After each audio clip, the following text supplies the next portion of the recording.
injustiça. Então, hoje eu rezo muito, peço a Deus, para me afastar e eu nunca mais ver, e não quero me envolver mais nunca com as coisas desse tipo. Não é me envolver, né?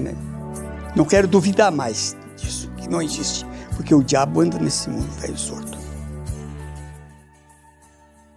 Mistérios da meia-noite que voam longe, que você nunca, não sabe nunca, se vão e se ficam, quem vai. O gritador, ele compõe aquele aspecto das lendas que são do caos acontecido. Tá? Então, as pessoas que narram, que contam essas lendas, a maioria delas, né, que ficou aí na memória, elas narram como se tivessem visto o gritador, escutado o gritador, né, principalmente escutado os gritos noturnos, né, os gritos noturnos que demonstram um pedido de socorro, né, uma agonia. Então, isso na região sul do Brasil, ela sempre foi muito popular, né? E como que isso se caracteriza? Por que isso se caracteriza, né?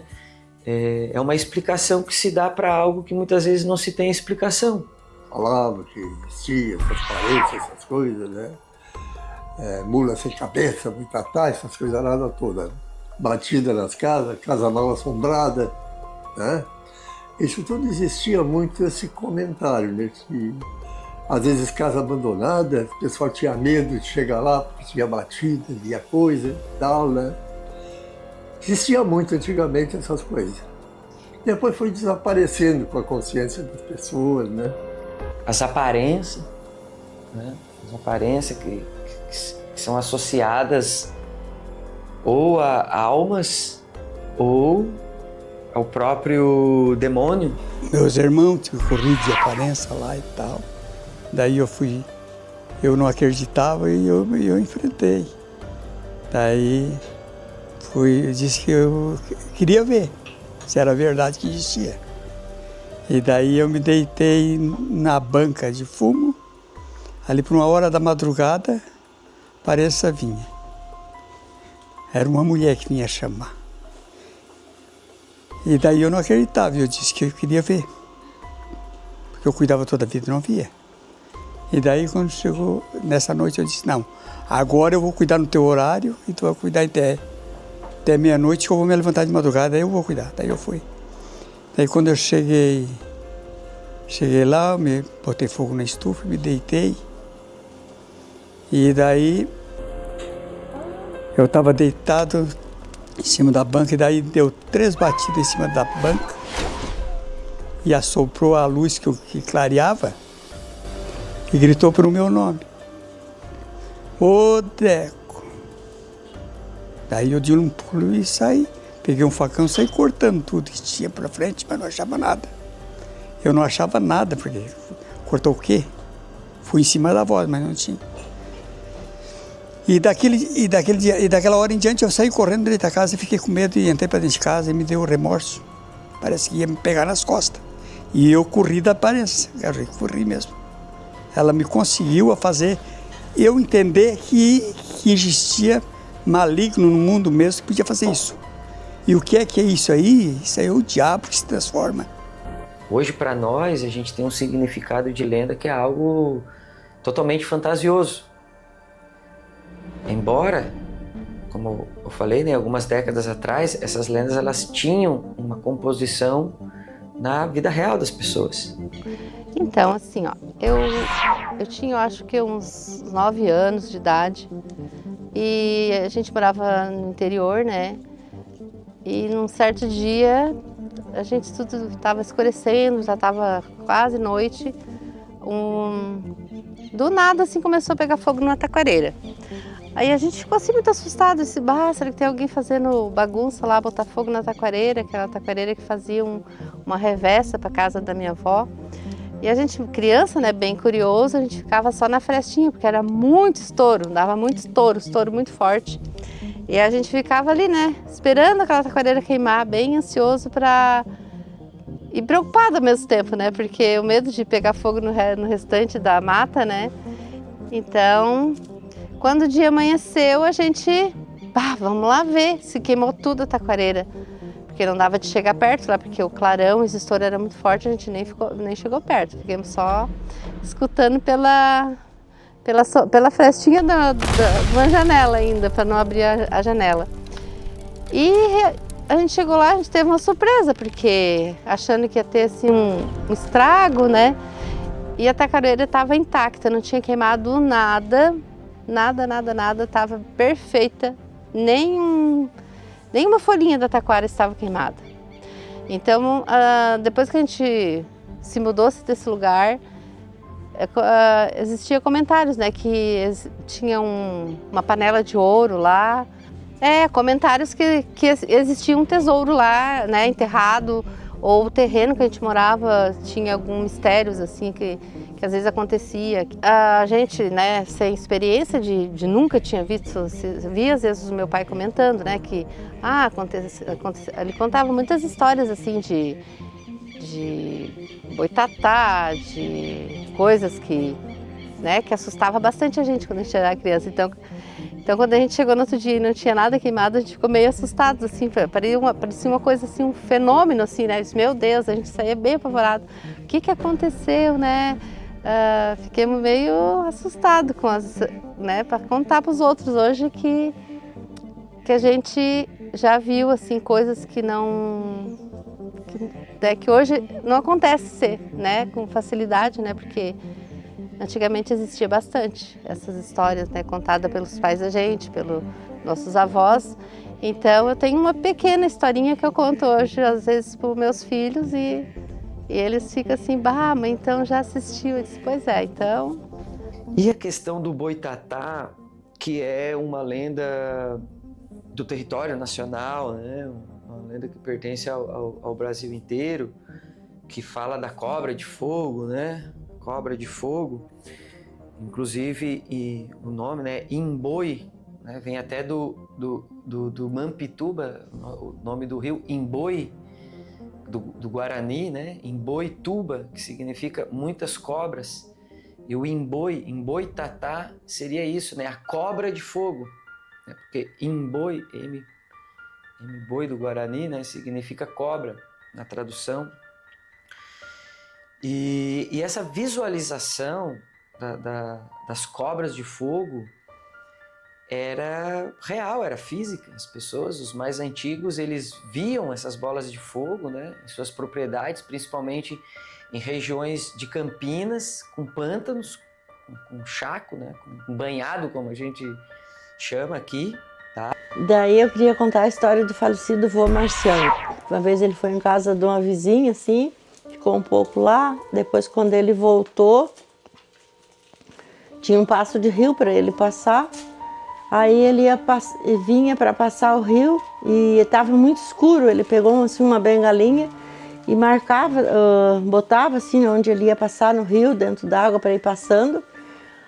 Aí quando ele olhou do outro lado tinha uma bola de fogo muito forte, assim, muito clara, caía pingo para baixo assim, de fogo e muito forte, e ele ficou traumatizado, daí ele não ia nem para frente e nem para trás.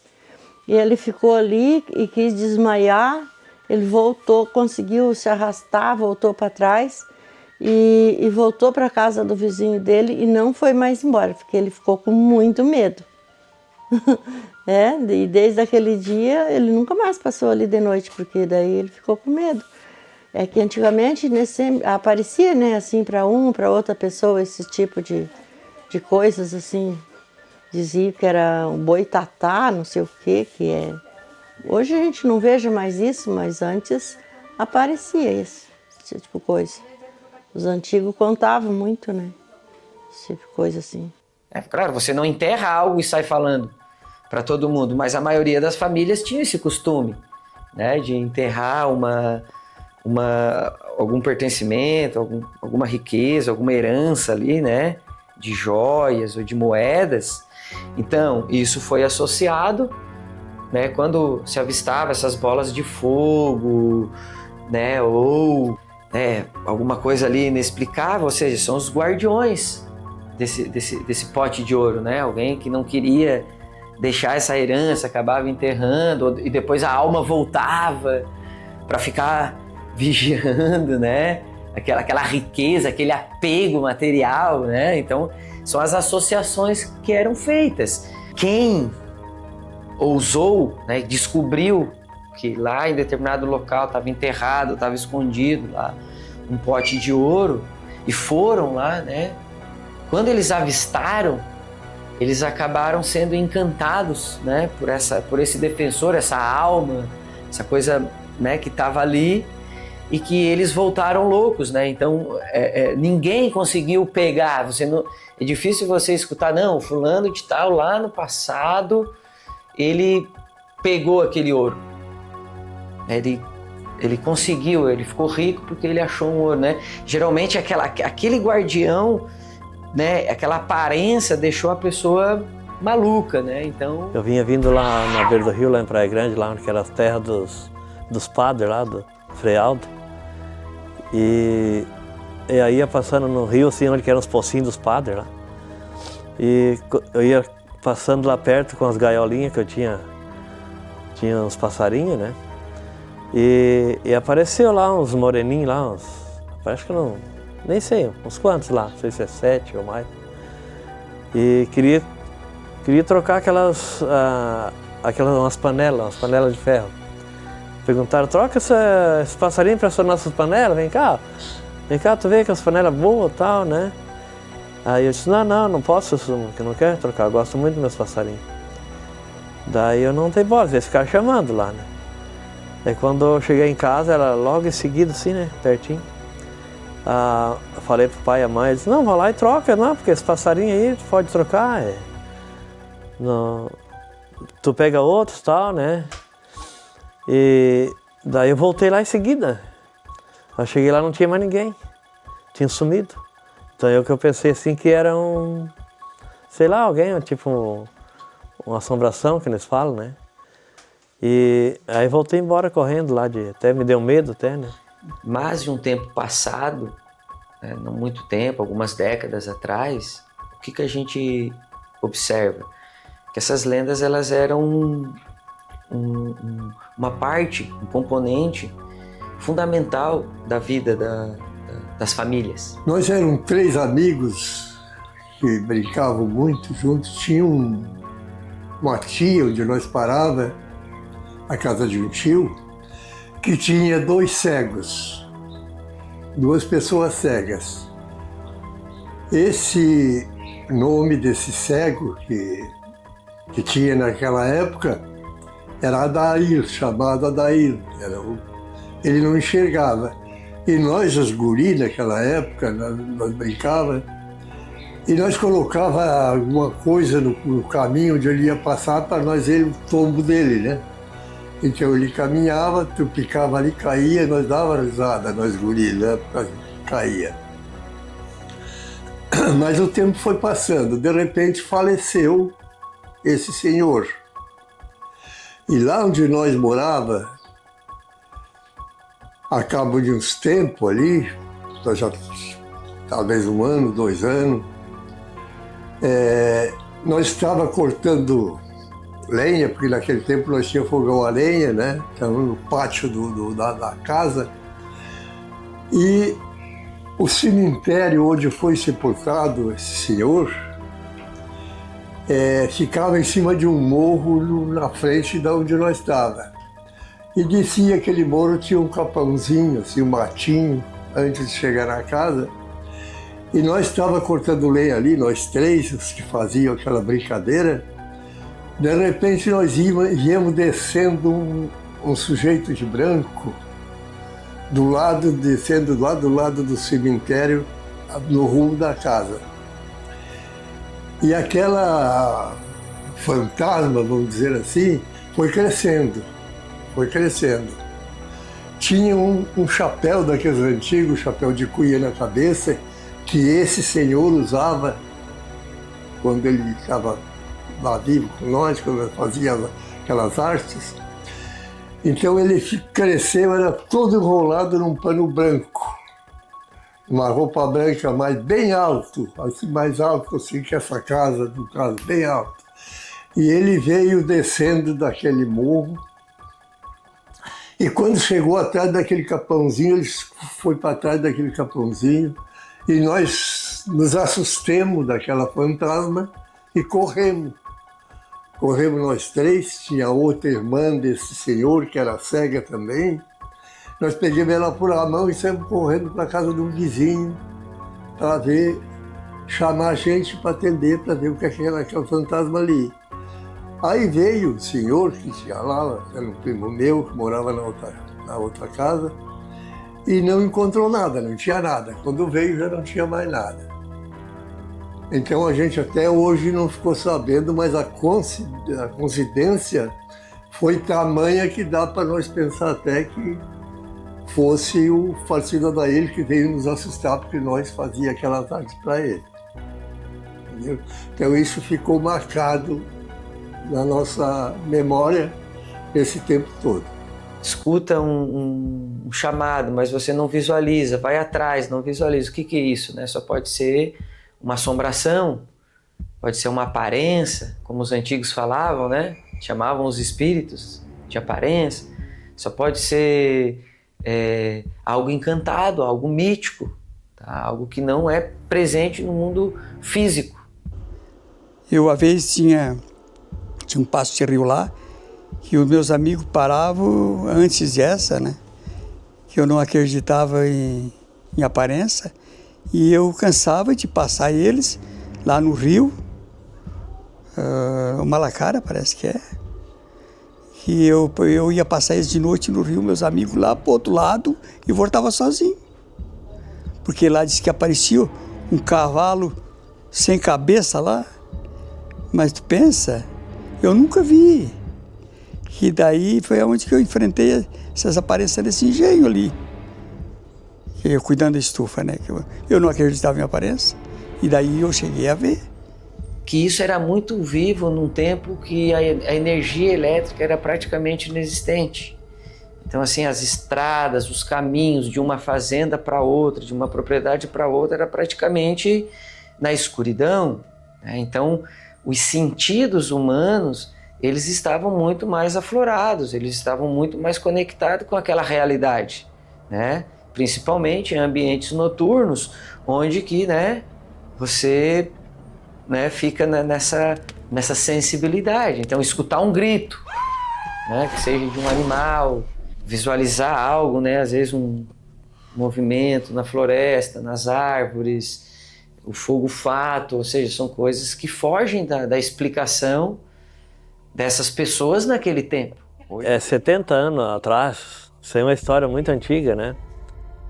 E eles trabalhavam no engenho de cana lá, que fazia açúcar, e era assim na beira de um rio, assim, e de madrugada deu um barulho. Daí o meu avô Manuel, o vô Neco, disse: Eloir, vai lá ver, abre a porta e vê o que é esse barulho.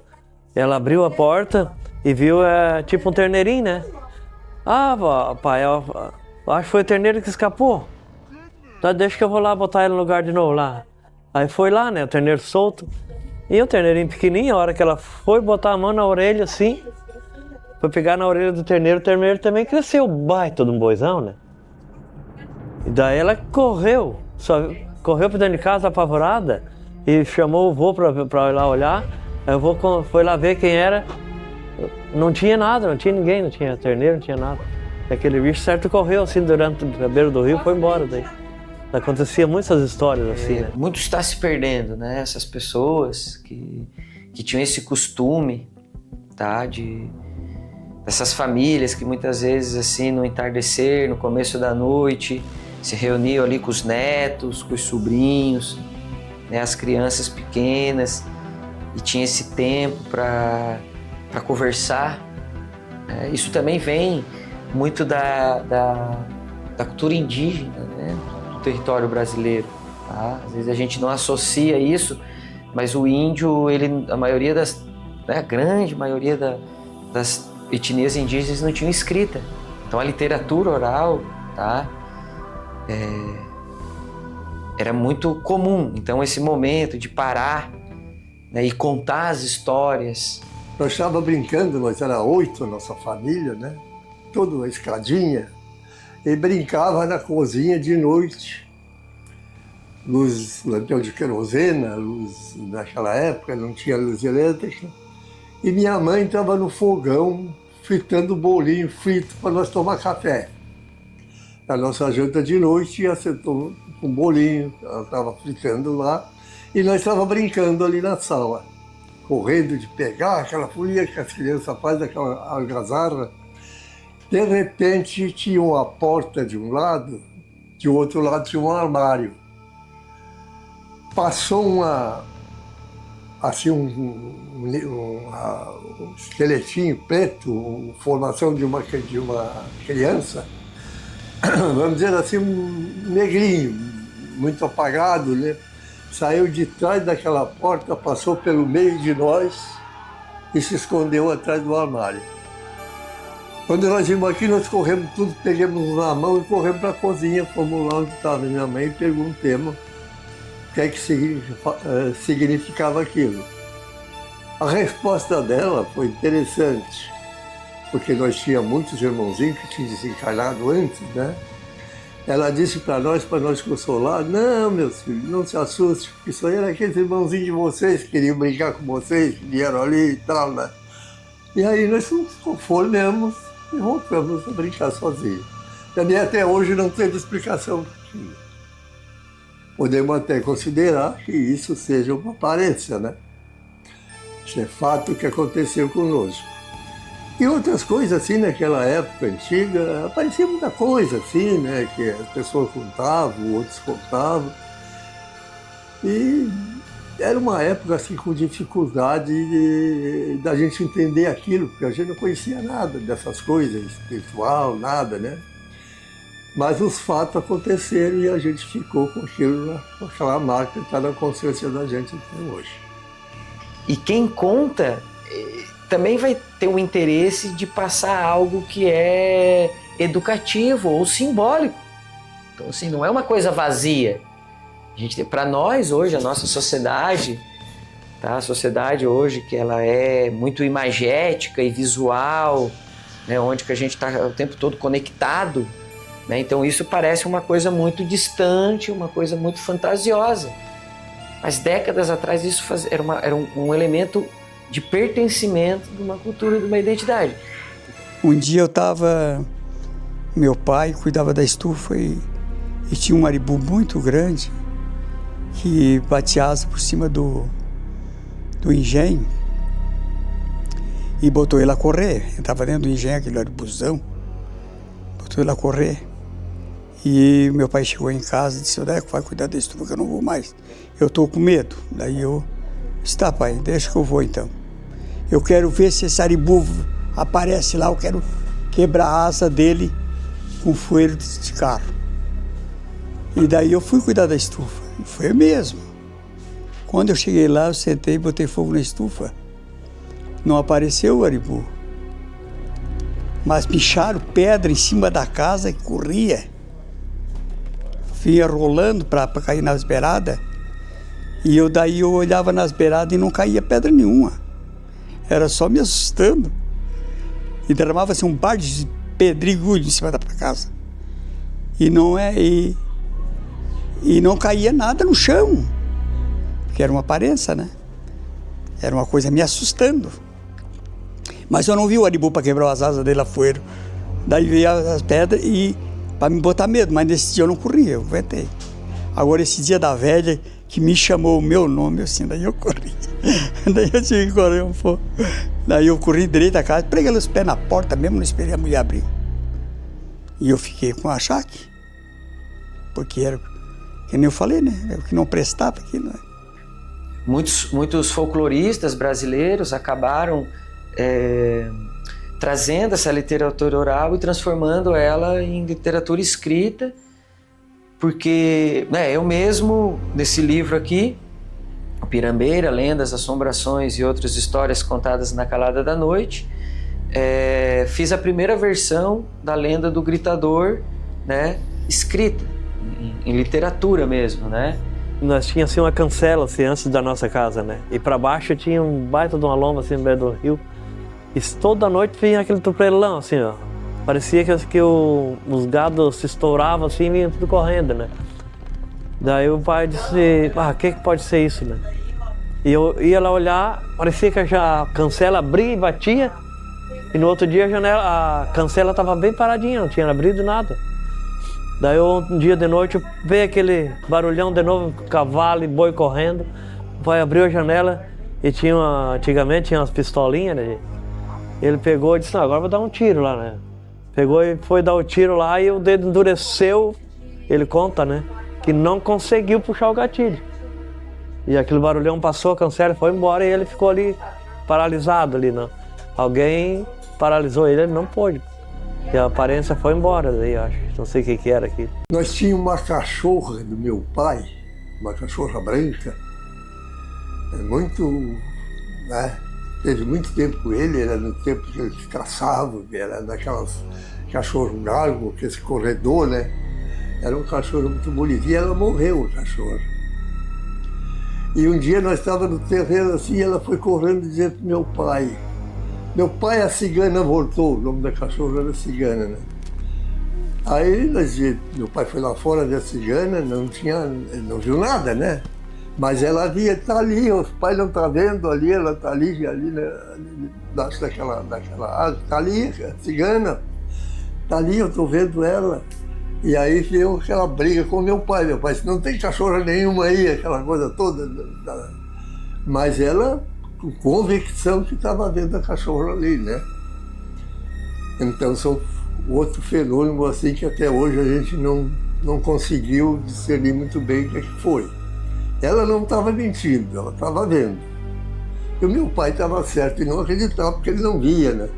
Para finalizar, né, e a gente entender esse universo, sabe? Resgatar esse universo, ou pelo menos manter esse universo vivo como uma parte da identidade cultural do nosso povo, do povo praia-grandense, tá? Hoje nós temos consciência de que a pessoa não termina com a morte, né? E nós continuamos, apenas nós passamos para um outro lado da vida, mas o espírito continua, a vida continua, né? A vida não termina, a existência aqui na Terra é uma coisa e a vida eterna é outra, né? Isso todas as igrejas pregam, não é só o espiritismo que há uma outra vida, que não termina com a morte. Isso nós entendemos que quem sabe naquela época podia ser alguma coisa nesse sentido, né? Eu acho que despertando para uma espiritualidade, onde a gente ia entender que havia um extranatural, uma coisa diferente. E na época, para nós, era tudo surpresa, não existia nenhum tipo de realidade nesse assunto.